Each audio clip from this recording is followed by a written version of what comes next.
Mesdames et messieurs, bonsoir. Il est 20h sur les antennes de la télé Futur Média. C'est parti pour le sommaire de ce 20h. Mohamedou Falloussen a inhumé ce jeudi à Touba. Une forte délégation d'étudiants venus des universités sénégalaises l'a accompagné à sa dernière demeure.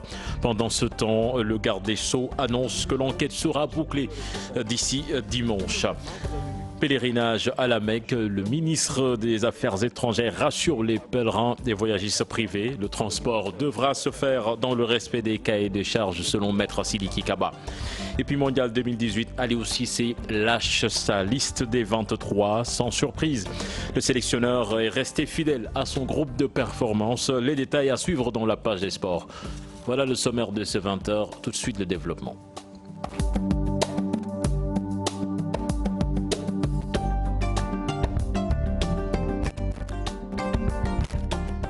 Bienvenue à toutes et à tous. Désormais, Mohamed Falloussen repose sous la terre sainte de Touba. Son inhumation a eu lieu cet après-midi, accompagné d'une forte délégation d'étudiants venus des universités sénégalaises. Il n'y aura pas de cérémonie de 3e ni de 8e jour.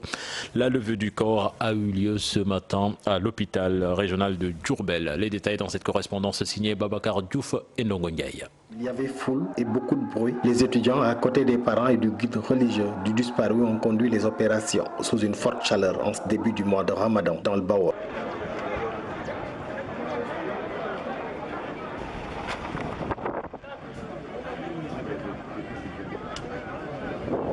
De Diourbel. Il est 12h passé de 40 minutes. Le cortège mortuaire s'ébranle, direction Touba la Sainte. Le corps de Mohamed Falloussen doit être inhumé à 14h.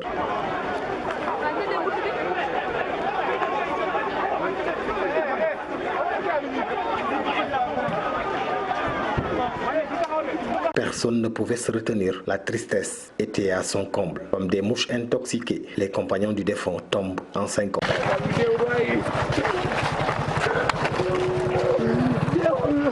Le recteur de l'université Alioune Diop de Bambey, seule autorité universitaire présente, appelle au calme. Tous les étudiants de Diourbel, je les parraine. Donc je considère que c'est un membre de la famille, un membre de la communauté universitaire qui est parti. Donc nous ne pouvions pas être absents à cette levée du corps. C'est un moment de tristesse. Nous adressons toutes nos condoléances à la famille. Et oui, je sais que c'est un moment très douloureux. Perdre un étudiant dans ces circonstances, c'est atroce. C'est un drame qui frappe le Sénégal. Mais je ne peux qu'appeler à la sérénité, au calme, au dépassement. Nous sommes à une levée de corps et donc il faut rester serein et remettre tout entre les mains de Dieu. Khassida et récital de Coran ont accompagné le cortège mortuaire, essentiellement composé de bus, du coude et autres véhicules de transport en commun. La loi sera appliquée dans toute sa rigueur. Assurance du garde des Sceaux au ministre de la Justice. Ismaël Madior Fall, sur le meurtre de l'étudiant Mohamed Falloussen, a fait savoir que l'enquête sera bouclée d'ici dimanche. Je vous propose de l'écouter. Le président de la République a très clairement indiqué qu'il faut une enquête indépendante, diligente, pour situer les responsabilités. Immédiatement, vous avez vu que le procureur de Saint-Louis, le procureur de la République de Saint-Louis est entré en action.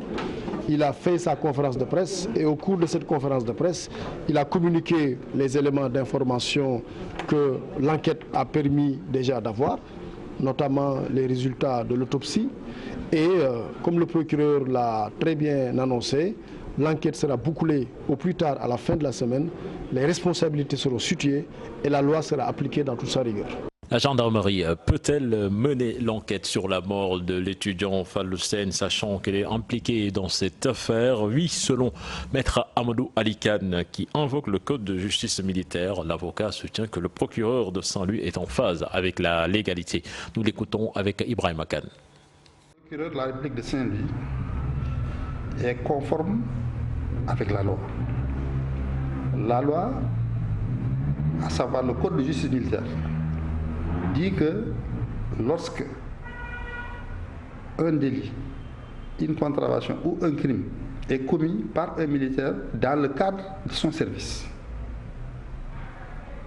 non seulement il relève du tribunal militaire ou de la cour d'appel selon son grade, le tribunal militaire jusqu'au grade de capitaine, à partir de commandant jusqu'au grade de général de la Cour d'appel de Dakar. Parce qu'il n'existe pas de tribunaux militaires dans les régions.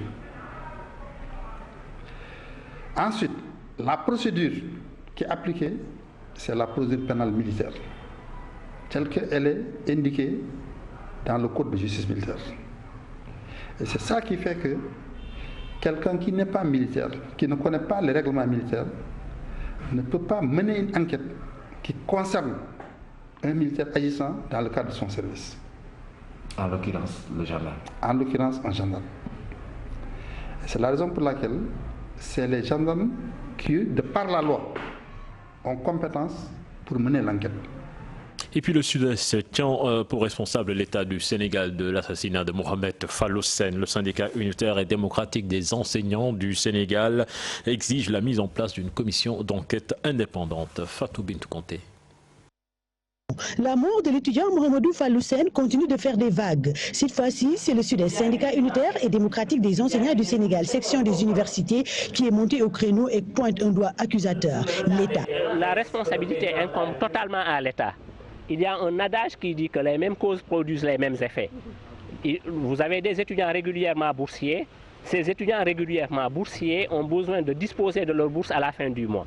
Si au 15 du mois, les étudiants n'ont pas leur bourse, et si ces étudiants-là se mettent à manifester et qu'il y ait des heurts avec les forces de l'ordre, des heurts qui conduisent à la mort par exemple d'un étudiant, la responsabilité du gouvernement est totale, parce que c'est le gouvernement qui paie les bourses.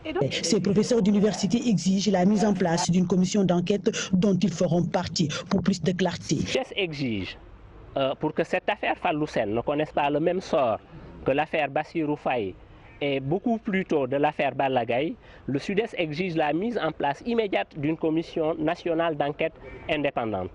Et nous exigeons à faire partie de cette commission nationale d'enquête pour garantir l'indépendance de cette commission d'enquête, parce que nous ne faisons plus confiance au gouvernement.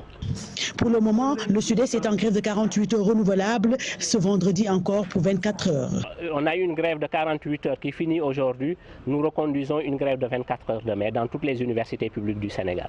Et nous restons mobilisés jusqu'à ce qu'il y ait une solution à ce problème-là. Bon, les camarades Oumar Dia se disent déterminés jusqu'à ce que cette affaire soit tirée au clair. Pendant ce temps, l'université Gaston Berger de Saint-Louis se vide de son monde après la mort de Fallou-Sène et la grève illimitée des étudiants de Sanar. Les jeunes se disent outrés par ce qui s'est passé dans ce temple du savoir en attendant que la situation soit définitivement calme pour revenir. Des milliers de jeunes donc ont déjà quitté l'UGB. Une correspondance signée Ousseynou Diop et Habib Sek.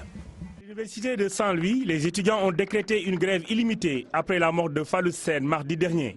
La coordination des étudiants de Saint-Louis a déjà décrété une grève illimitée.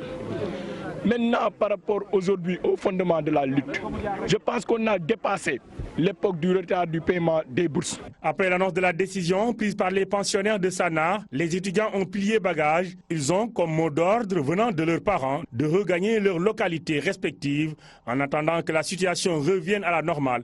Elhaji Kabagei est originaire de Nioro. On rentre parce qu'on ne se sent plus en sécurité ici.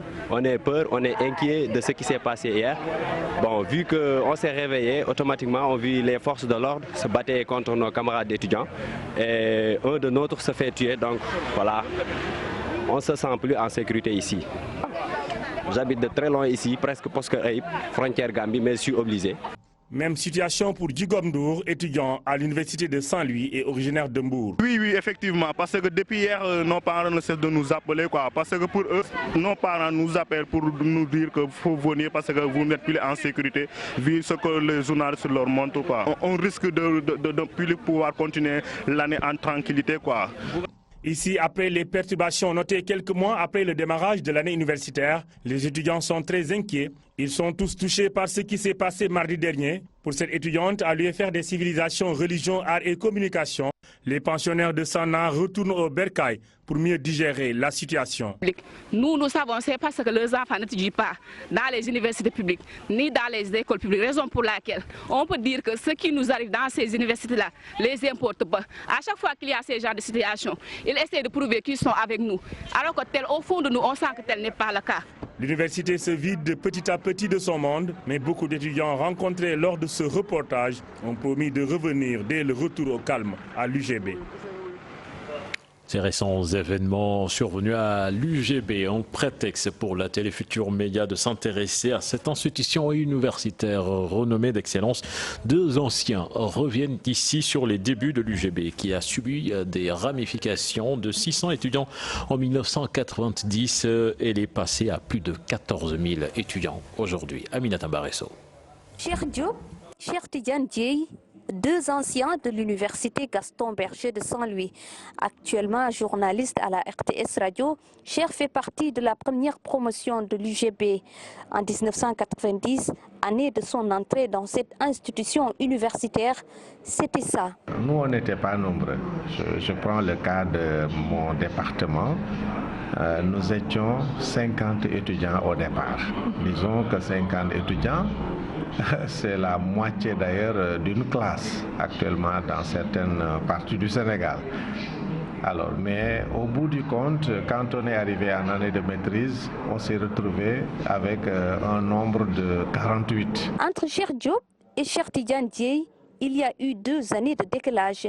Mais pourtant, les conditions d'études et sociales sont restées stables. La restauration était encore bonne. Il y avait même à l'époque, figurez-vous, le dessert lorsqu'on finissait de manger. Nous étions que 2 dans les chambres. On était à 2 et ce système-là quand même a perduré pendant longtemps à l'UGB. Bon, sur le plan académique, le problème ne se posait pas. Par exemple, dans mon département, il y a beaucoup d'enseignants qui quittaient Dakar et qui venaient à Saint-Louis nous dispenser les cours. De 1990 à 2016, Sanar s'est métamorphosé. De nouvelles unités de formation et de recherche sont nées. Le village s'est agrandi. On se sentait presque comme en classe de lycée. Nous, on est arrivés, on était peut-être entre 60 à 70 étudiants dans notre promotion de sociologie. On tenait dans une salle de classe normale, comme une classe de lycée. Les premières et deuxièmes promotions également n'étaient pas très grandes. De 600 étudiants en 1990, l'UGB est passé à environ 14 000 étudiants selon les dernières estimations.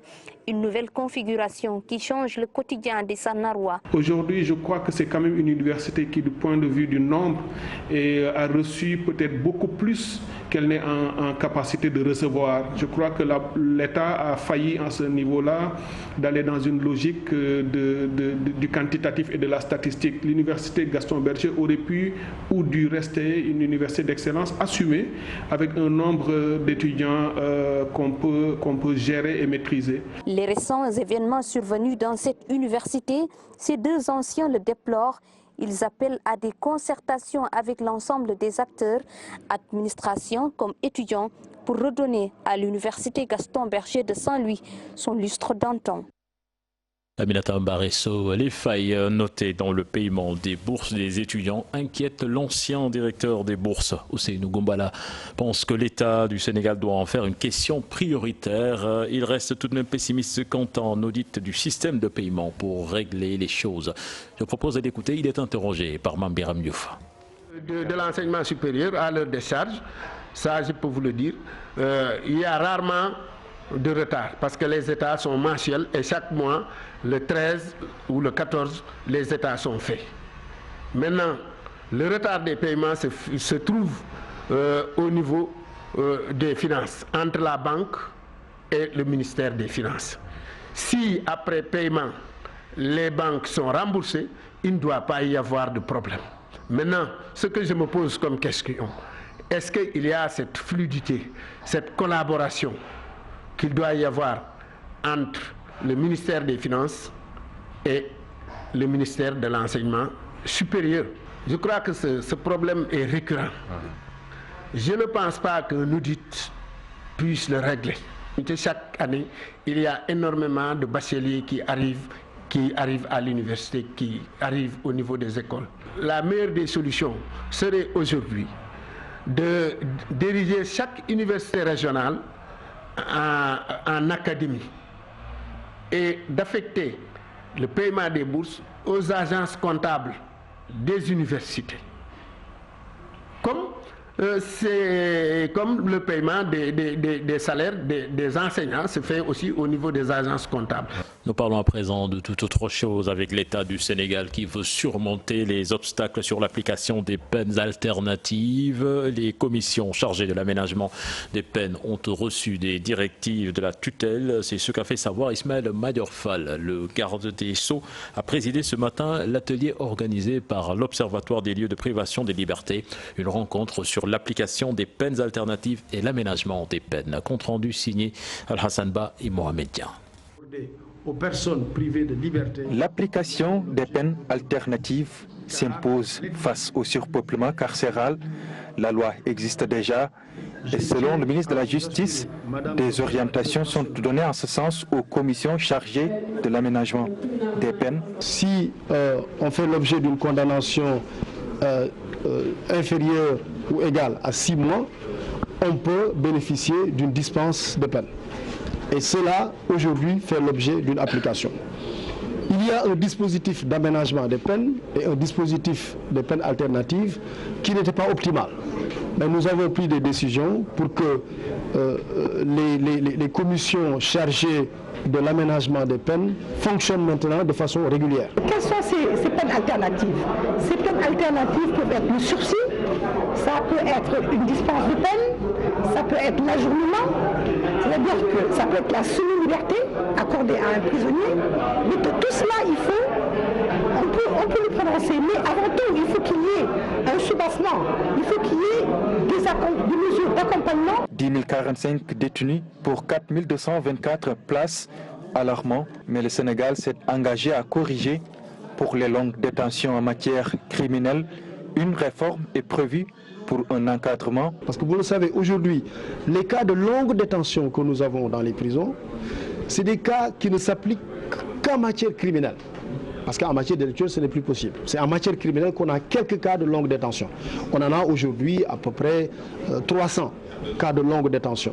Et aujourd'hui, il va y avoir une réforme pour encadrer les longues détentions en matière criminelle. Dans un mois ou plus, la prison de 500 places de Sébikotane va ouvrir ses portes. Il est prévu également la réhabilitation de plusieurs prisons parmi les 37 établissements pénitentiaires existants au Sénégal.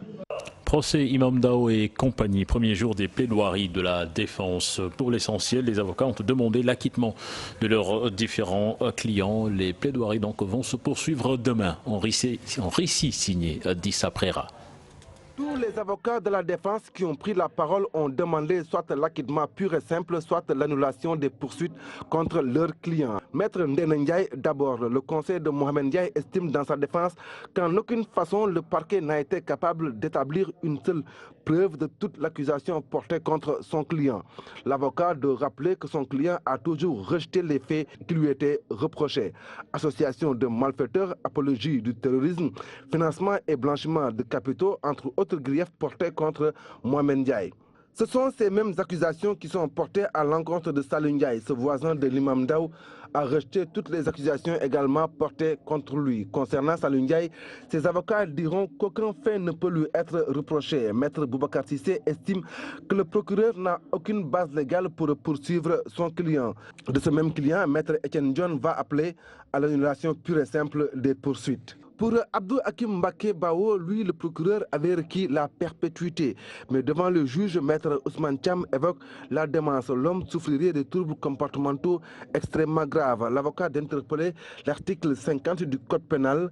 L'avocat dira c'est la responsabilité irresponsable. Donc, Abdou Hakim Mbaké Bao doit être libéré. Koumbanyan, épouse de Makhtar Diokhane, elle est défendue par Maître Ndene Ndiaye.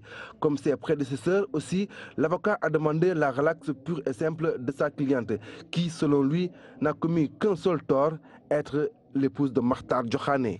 Pèlerinage à la Mecque, le ministre des Affaires étrangères rassure les pèlerins et voyagistes privés. Le transport plutôt devra se faire dans le respect des cahiers des charges et de l'avis de Maître Sidiki Kaba, qui était plutôt en visite ce matin à la délégation générale au pèlerinage. Compte rendu signé Mambiram Diouf et Pape Sangone Mbaye.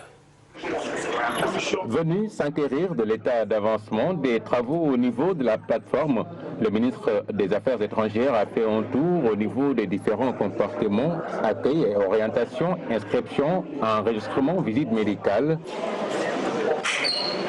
Le délégué général au pèlerinage à la Mecque a profité de l'occasion pour annoncer la fin au niveau de ces lieux des inscriptions. On va lever le camp à partir de demain. Mais les inscriptions vont se poursuivre. On va mettre en place un dispositif, un léger dispositif au niveau des services publics. Aujourd'hui, après avoir fait le point avec les voyagistes privés hier, à pareille heure, nous avons 12 500 inscrits sur les 12 860. Donc il reste 360 à inscrire. Et ces 360, on leur trouvera le dispositif léger qui leur permettra de s'enrôler, Inch'Allah Ta'ala. Le ministre Sidiki Kaba s'est réjoui du travail abattu. Il donne des assurances quant au transport en réponse aux nombreuses craintes des privés. J'ai entendu les voyageurs qui ont eux-mêmes témoigné que tout s'est bien passé lorsqu'il y avait des inquiétudes. Parce que vous savez, l'État du Sénégal a défendu les intérêts des pèlerins sénégalais.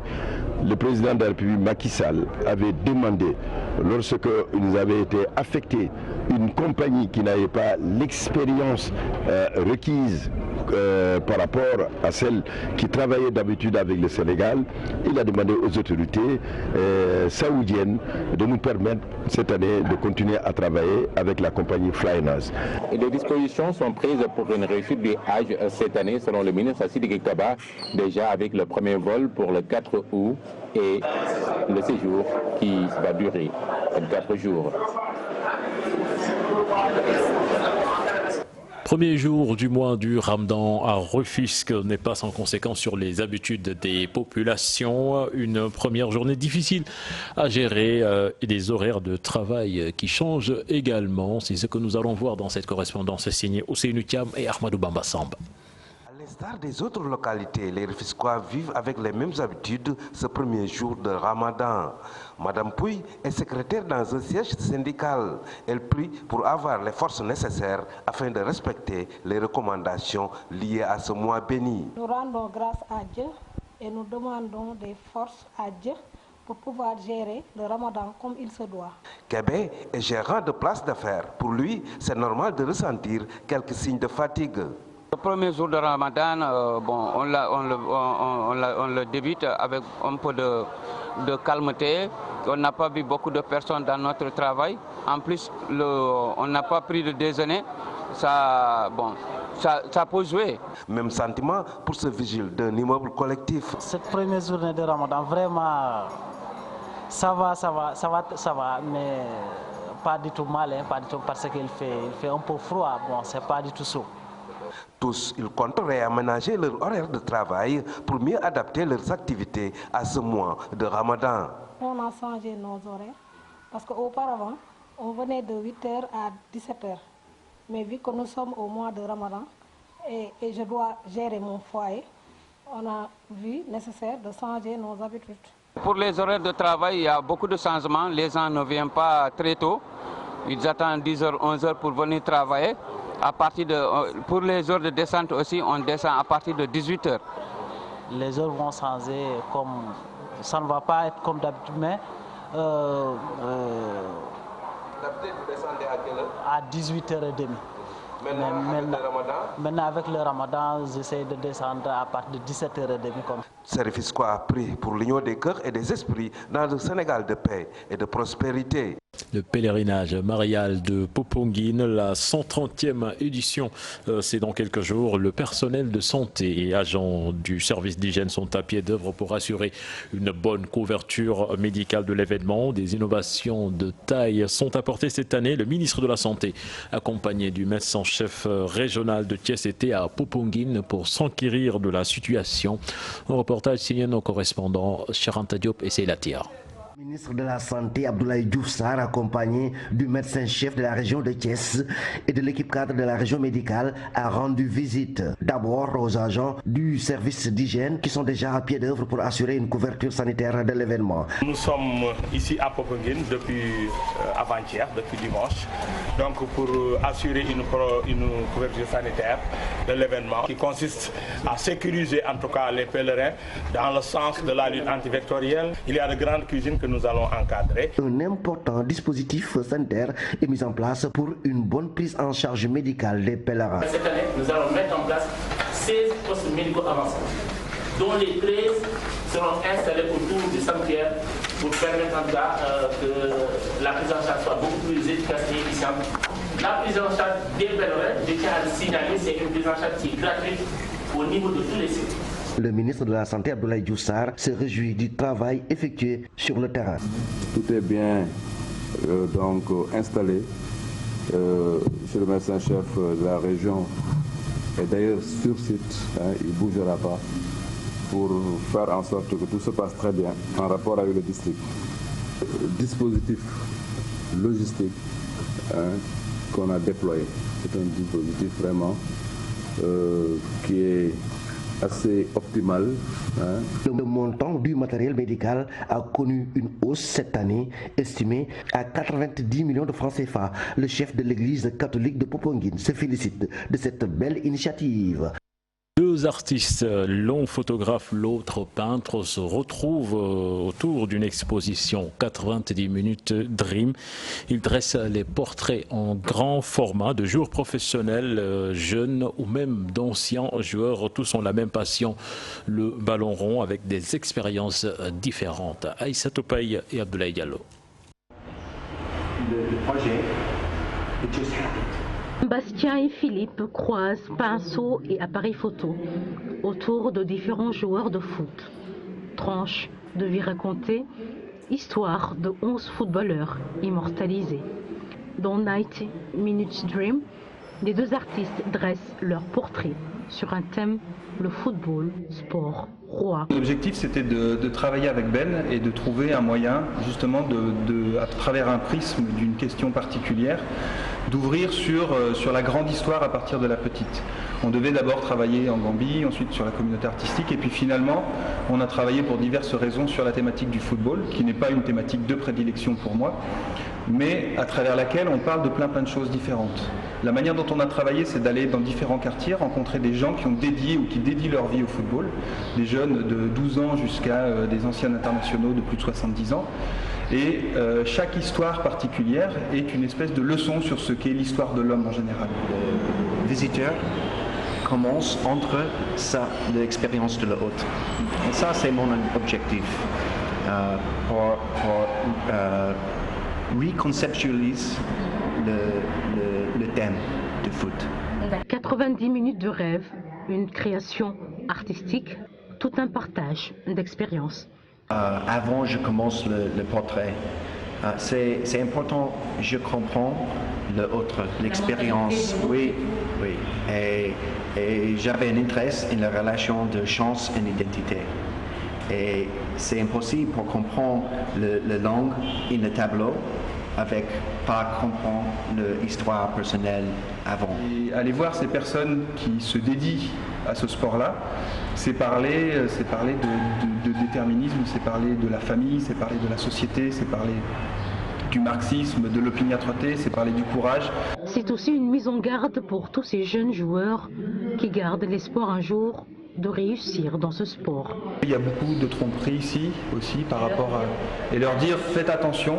Le message des anciens là, c'est faites attention, étudiez d'abord, vous serez instruits, c'est très important. Et comme ça, vous pourrez comprendre ce qu'un entraîneur vous dit, vous pourrez avoir une vie après le football et vous pourrez ne pas vous laisser abuser par certaines personnes qui vont vous faire miroiter un avenir radieux là en Europe et vous font payer un billet d'avion et qui disparaissent après. Khalilou Fadiga, Ilima Moumeng, Ibrahima Chita, Yad Majob, Ndaï Marem Chomban, autant de joueurs, autant de rêves, d'espoirs, déchus ou réalisés pour une passion commune, le football.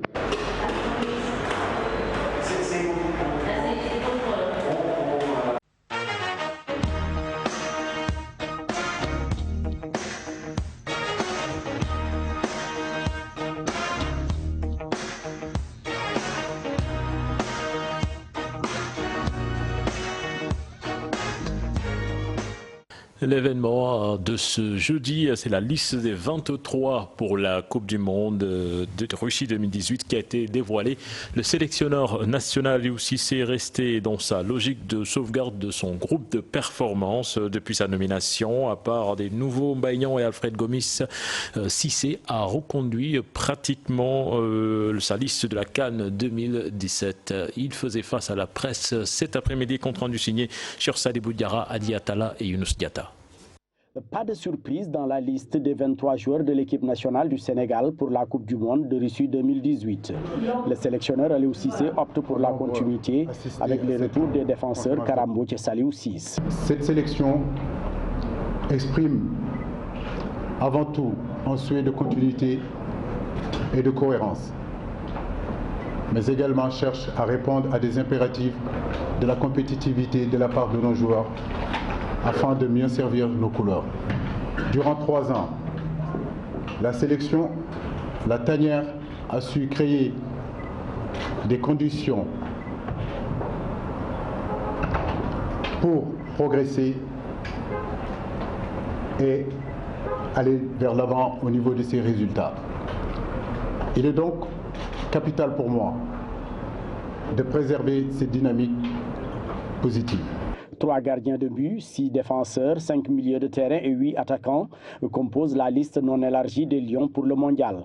Un choix que Cissé explique par son souci de donner de la sérénité à son groupe. Nous espérons en tout cas qu'il n'y aura pas de pépins. Mais vous savez, j'ai déjà publié une liste de 35 joueurs. Donc si vous voulez, de ces 35 joueurs-là, si on venait d'avoir des problèmes, on pourra piger sur ces 35 joueurs-là pour renforcer l'équipe.